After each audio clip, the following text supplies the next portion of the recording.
The old woman's words were like dry leaves skittering across the dusty path. "Do not go to the river after the sun has bled from the sky, Amara," she had warned, her eyes milky with age but sharp with a fear I didn't understand. Mommy Wada sings her sweetest songs in the dark, and her melody is a net for foolish girls.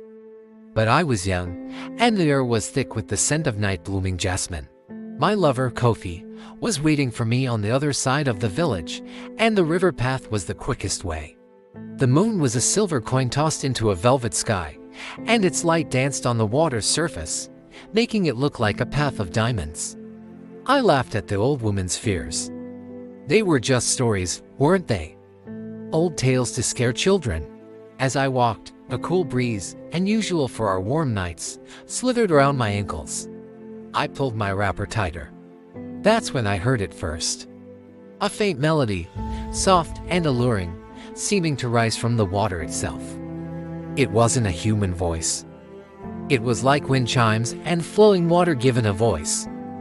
I stopped, mesmerized.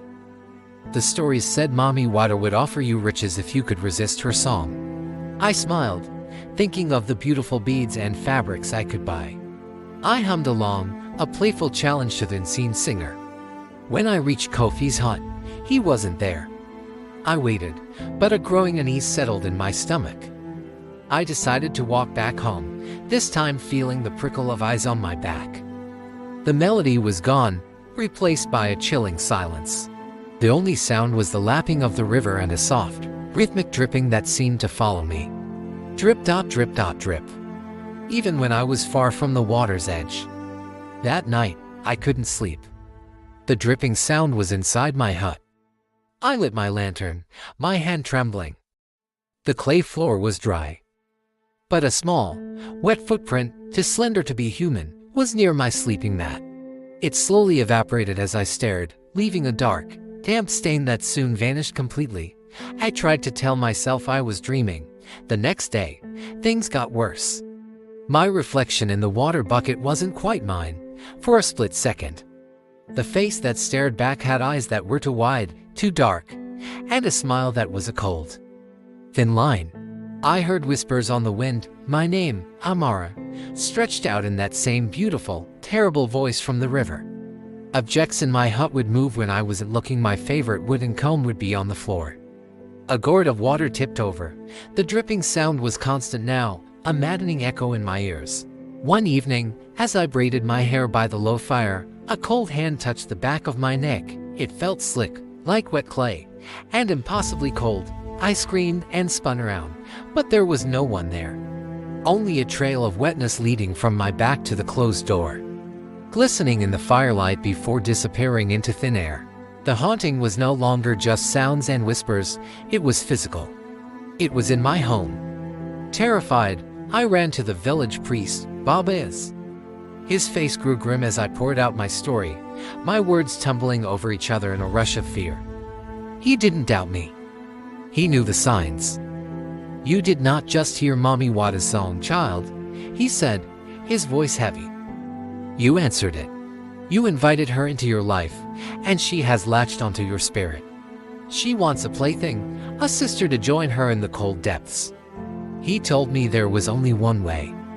I had to go back to the river at midnight, during the new moon when the darkness was absolute. I had to offer a gift, my most prized possession, and renounce my connection to her, begging for my life.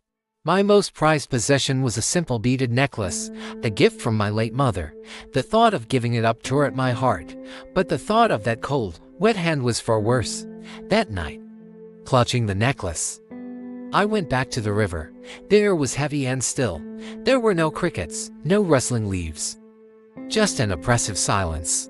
I knelt at the water's edge, my heart pounding against my ribs. "Mommy Wada," I whispered, my voice shaking, "I am sorry.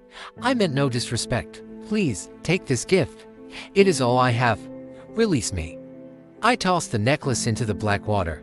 For a moment, nothing happened. Then, the water before me began to glow with a soft, eerie blue light. A face formed beneath the surface, beautiful, with shimmering scales on her cheeks and long, flowing hair like seaweed. But her eyes were black pits of emptiness, and her smile was full of predatory hunger. She raised a hand from the water, beckoning to me. The dripping sound was deafening now, all around me. I scrambled back, away from the edge, turned, and ran without looking back. I've not been back to the river at night.